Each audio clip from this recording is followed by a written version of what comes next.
Y qué placer tenerla con nosotros, doctora, nuevamente. Bueno, ¿qué tal? Un gusto, un placer como cada jueves. Dios nos regala su presencia todos los jueves. Y es tan bueno Muchas ver porque gracias. siempre la energía suya embellece cada día más lo que las dudas de las personas puedan tener. Doctora, desafortunadamente el mundo se volvió a enfrentar prácticamente a algo tan malo, peor que el COVID-19. Lo que está ocurriendo en el mundo no va camino a una solución, sino para provocar prácticamente una tercera guerra mundial. Pero ¿qué hacemos con los niños, doctora, que están viendo una película de terror en la vida real? Bueno, para explicarle qué es la guerra a los niños, por qué sucede, debemos en principio preguntarnos qué creemos nosotros, cómo nos sentimos nosotros, si estamos nerviosos, agitados, si lo que hacemos es maldecir todo el tiempo, el mundo se va a acabar, esto es increíble después de la pandemia, esta guerra.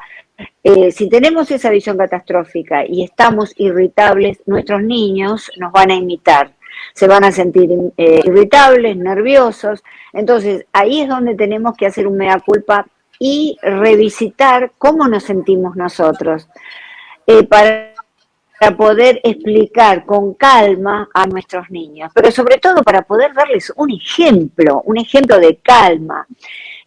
Después debemos saber qué saben ellos, es preguntarles qué ya saben ellos. Y entonces, a partir de esto, y lo más importante, repito, remarco, es cómo nos sentimos nosotros, estamos nerviosos y debemos trabajar eso, quizá visitar a un psicólogo o hablarlo en familia. Tenemos que estar abiertos a las preguntas de los niños y dependiendo de la edad, contextualizar la guerra.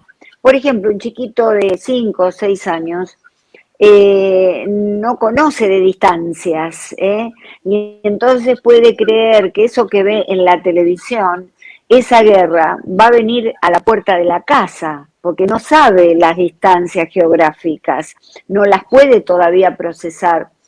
Y puede creer que si hay una amenaza de misil va a caer en su casa. Vale decir que depende de la edad. Si es más grande podemos hablar con ellos de una manera más clara.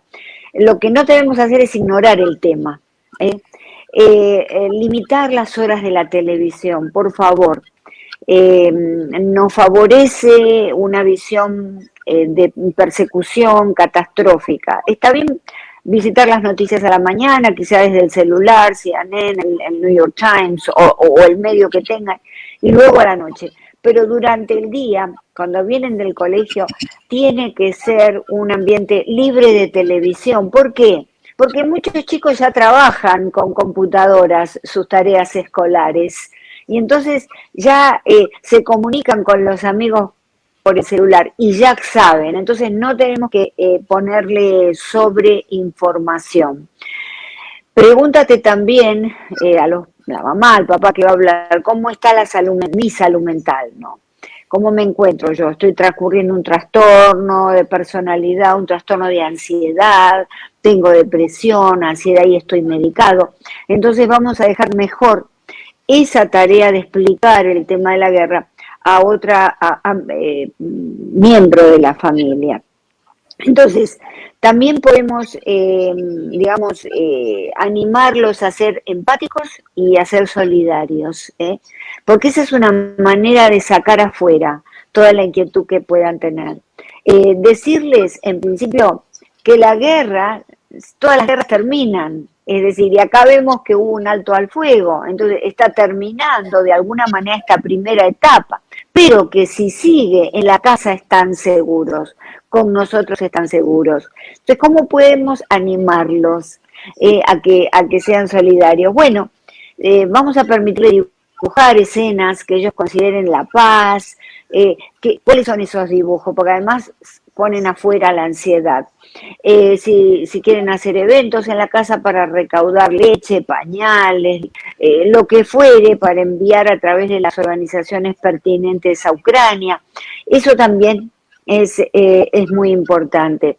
Los chicos tienen que tener un ámbito de expresión válida, no intentar sobreprotegerlos,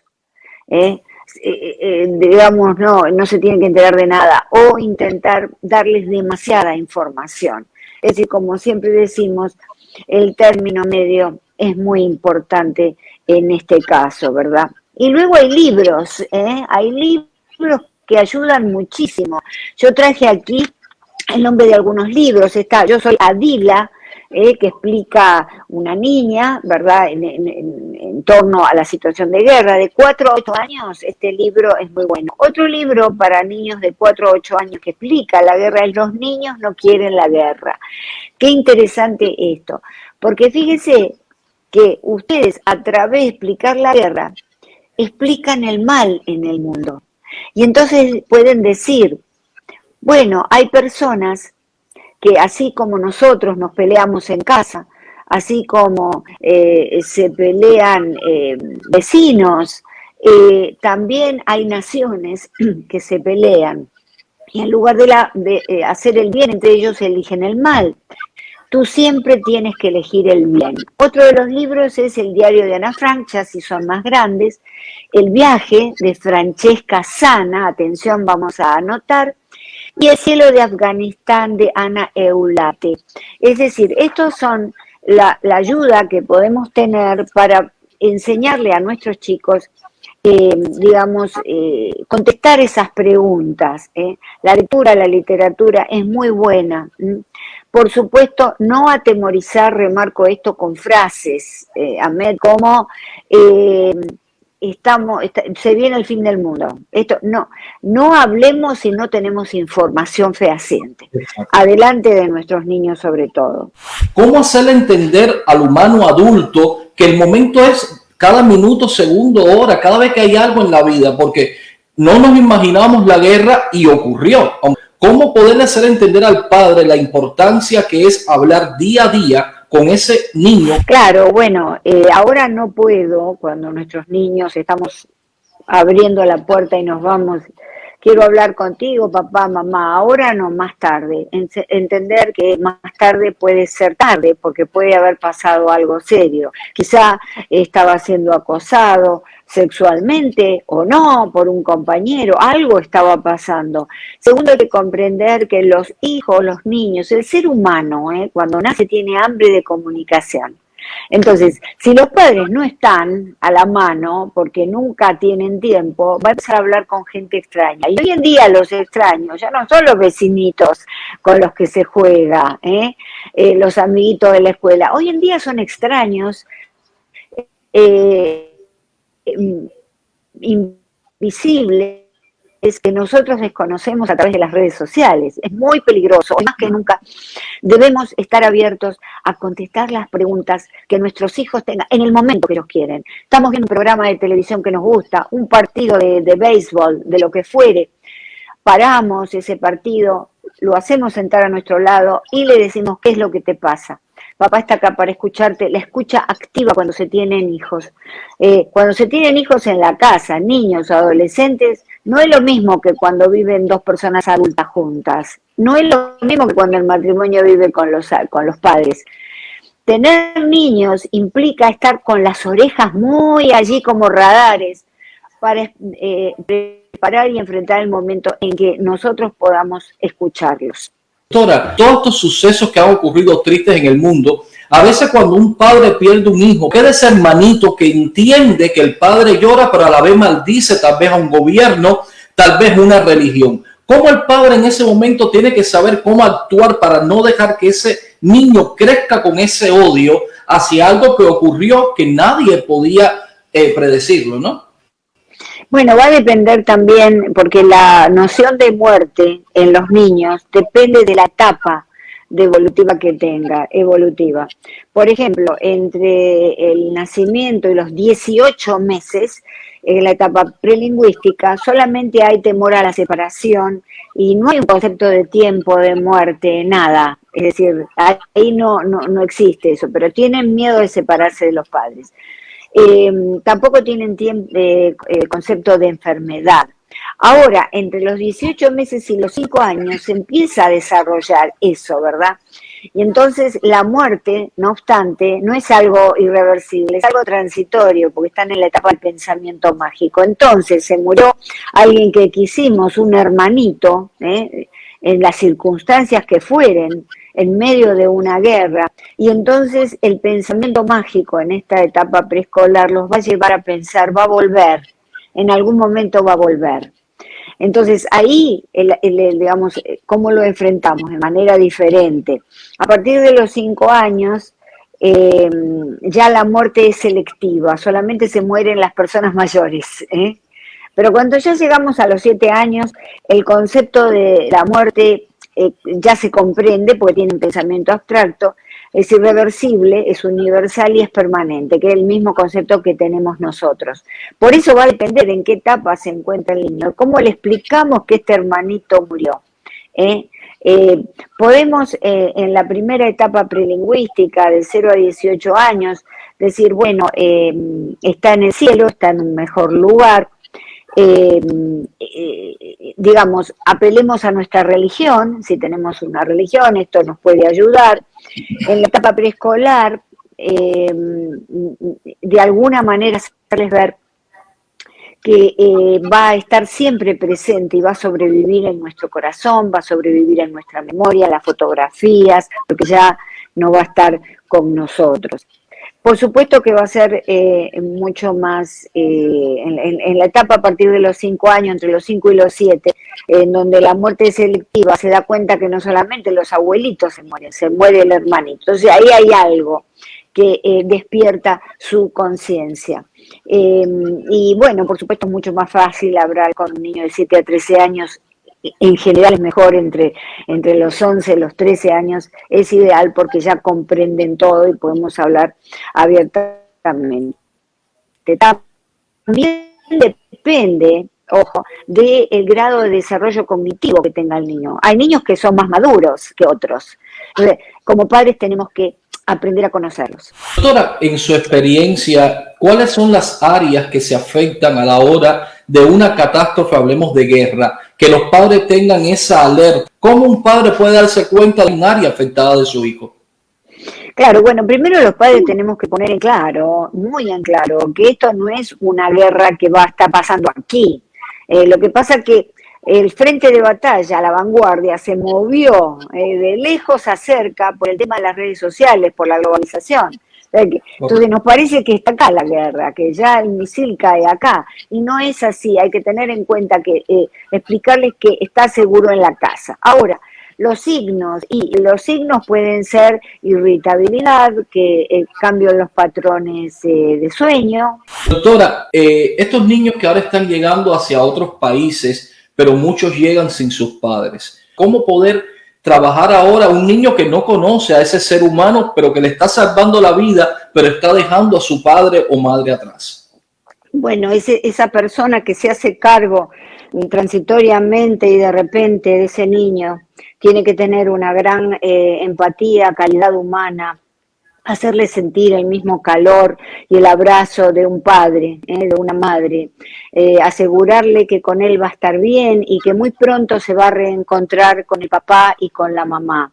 Debemos ser muy empáticos, muy solidarios, es decir, hay que tener cuidado a quién le dejamos a nuestros niños. Claro, claro que en una situación de emergencia queremos salvarlos, ¿verdad?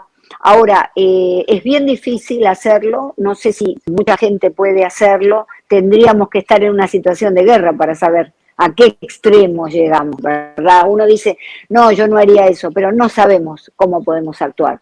Entonces, lo que sí podemos es que, no sé, inspirar que esta gente esté entrenada, ¿no? Que la policía, que la gente, que los militares puedan tener un entrenamiento que no sea solamente con las armas o en situaciones de emergencia, sino también un entrenamiento humano. Doctora, hablemos también de cuando uno vivía en felicidad, pero ocurre estas guerras, y cuando retornamos ya, cuando todo ha terminado, vemos destrucción. ¿Cómo explicarle tal vez al niño que jugaba en ese parque que ya eso no va a existir? Cuando vaya a vivir a su casa ya no es la misma porque sus juguetes se perdieron en estas guerras. Bueno, a los niños hay que hablarles con la verdad, pero sin exagerar. Siempre la verdad y esperar a que nos pregunten, esperar atentamente a sus preguntas. Y decirles, bueno, en el mundo existe el bien y el mal, Y entonces esto es producto del mal. Por eso nosotros, mamá, papá, la familia y el niño, elegimos el bien. Nos peleamos, pero no llegamos a una situación de guerra. Porque de nuevo, hay que decirles que en efecto es una pelea entre países, así como existen peleas entre los seres humanos, ¿verdad? Pero que, claro, que todos estos consejos valen si es que nosotros no tenemos peleas en el hogar y no somos agresivos o violentos, ¿verdad? Y que otro concepto importante que los más grandes pueden preguntar es que la guerra forma parte de tiempos inmemorables de la condición humana. Es decir, porque en el pasado, en la prehistoria, los problemas se dirimían, es decir, se solucionaban a través de la violencia. Y después, al ingreso con las civilizaciones, empezó el Estado de Derecho, la justicia, ¿verdad? Ya dejamos la venganza, dejamos la violencia y pasamos a tener una institución interpósita que nos permite a nosotros, digamos, solucionar esos conflictos. Lamentablemente, hay países y hay personas que eligen la vieja manera de solucionar los problemas, que es a través de la guerra. Las guerras existieron siempre y como dijo Freud, es muy difícil poder sacarlas de la condición humana. ¿Qué tan alerta tiene que estar un padre cuando está ocurriendo un hecho tan importante a nivel mundial, que se toman decisiones tan drásticas, y revisar lo que su hijo ve en redes sociales? ¿Cómo el padre tiene que saber frenar hasta dónde su hijo pueda tener acceso o no a una noticia? Bueno, si el niño tiene 10 años y está acostumbrado desde los 5 o 6 años a tener un celular, es muy difícil, porque va a haber que rehacer toda una educación permisiva en la cual se le permitió divertirse con el celular y a nosotros nos dejaba también un poco tranquilo para trabajar o para descansar. Entonces, el consejo es para aquellos padres que tienen niños muy chiquititos, antes de los 5 años, no darles nada. Vemos en los restaurantes a pequeños que están en los cochecitos, que tienen 2 años y les dan una tablet o un celular. Es decir, estamos impulsando que se diviertan individualmente, que hablen, que se cierren sobre sí mismos.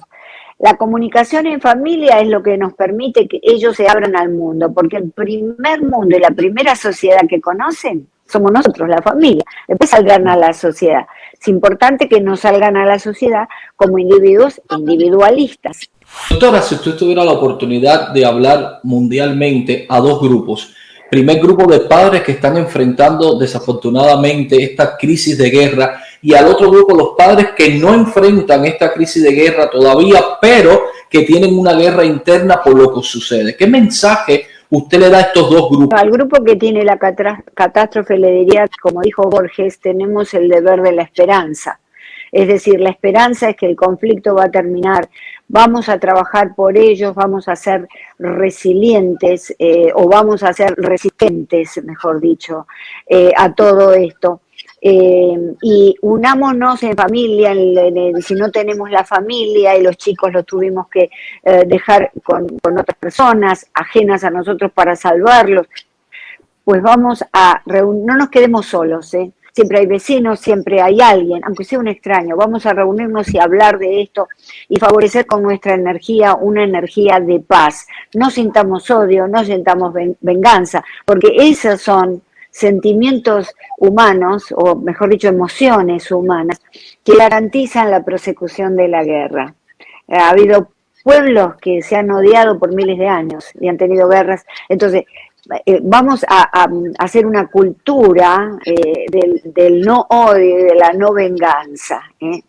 Y a los padres que, bueno, que están viendo desde acá esto, debemos ser padres que debemos trabajar muchísimo todos nuestros problemas internos, porque hoy más que nunca tenemos que estar sanos para nuestros hijos y poder explicarle esto que está sucediendo. Nunca decirles, bueno, va a venir una tercera guerra mundial, porque no sabemos, solamente si tenemos una información fehaciente podemos informarles, pero tenemos que ser precavidos y saber que estamos en salud. Hoy más que nunca, antes el mundo se reducía al barrio, la escuela, mamá y papá, los primitos. Hoy el mundo es muy grande, incluye lamentablemente en la mente de nuestros niños los escenarios de guerra. Doctora, me hacen una pregunta. Aquí me dicen, ¿qué pasa con ese niño que se ve afectado o que parte de su cuerpo lo puede perder por una guerra? ¿Cómo explicarle al niño ese trauma, buscarle la solución y que no guarde ese resentimiento tan profundo? En principio, ese tipo de accidentes deja como secuela, en la mayoría de los casos, hay quienes no, deja estrés postraumático, ¿verdad? De modo que hay que ir a un profesional de la salud mental, un psiquiatra, un médico psiquiatra o un psicólogo que pueda atender ese cuadro. Es la primera línea de defensa, ir al médico para atenderlo. Y después hablar con ellos y enseñarles toda una serie de ejemplos que tenemos en la sociedad americana y del mundo, de aquellos soldados que han venido de la guerra, les faltan las dos piernas, les faltan los dos brazos, y sin embargo están implicados en competencias, sin embargo estudian y hacen cosas. Es decir, esos son los ejemplos que tenemos que acercarle a ese niño, hablarle de nuestras propias carencias, porque a veces uno está, no es que perdió una pierna, pero perdió algo de la vida, y eso también es una pérdida que duele en el cuerpo emocional de la persona. Acercarnos con esa empatía al niño. Gracias, doctora, porque cada día que usted está trata de aclarar dudas o algo que puede ocurrir en una familia, y es tan importante que estos padres se den cuenta que solamente no es tener al hijo y ya, sino que la responsabilidad es constante día, tarde y noche, y más cuando ocurren estos tipos de eventos. Tenemos que estar presentes para los hijos, pero para eso tenemos que estar sanos nosotros. Así que dejemos los celulares de lado, dejemos las noticias, vamos a leer más libros, vamos a estar en familia, por favor, más unidos. Es muy importante eso, tener trabajo, casa y hogar, complementar los tres, porque a veces, doctora, nos desviamos solamente para uno. Lo que pasa es que es muy difícil mantener trabajo, sobre todo tan exigente como puede ser un trabajo televisivo de una personalidad muy exitosa. Es muy difícil equilibrarlo con la familia, con el tema de la familia. De modo que es una cuestión de elección, no hay nada malo ni nada bueno, es la elección de cada uno. ¿Cuál es el consejo? Si tenemos un hijo, tenemos que dedicarnos a ese hijo los primeros 6 años de nuestra vida. Y después lentamente, cuando él se va desprendiendo, ¿verdad? También nos desprendemos nosotros y podemos desarrollar nuestra carrera, actualizarnos. Es decir, vamos a plantar una semilla, porque tener un hijo es plantar una semilla en la tierra y poder cuidarla. Porque si no, ¿qué pasa? Se marchita. ¿Qué es lo que pasa mucho en esta sociedad, Ahmed? Los hijos se están marchitando. Tenemos que tener más cuidado. Y es una pena porque es la generación que nos sigue atrás y que es la generación que vamos a depender lo que estamos yendo hacia años posteriores. Gracias, doctora, la queremos mucho y compartimos su programa y pronto la seguimos viendo en esos grandes éxitos que todos los días usted tiene en la televisión. Bueno, muchísimas gracias. Un abrazo, Ahmed. Gracias, la queremos mucho.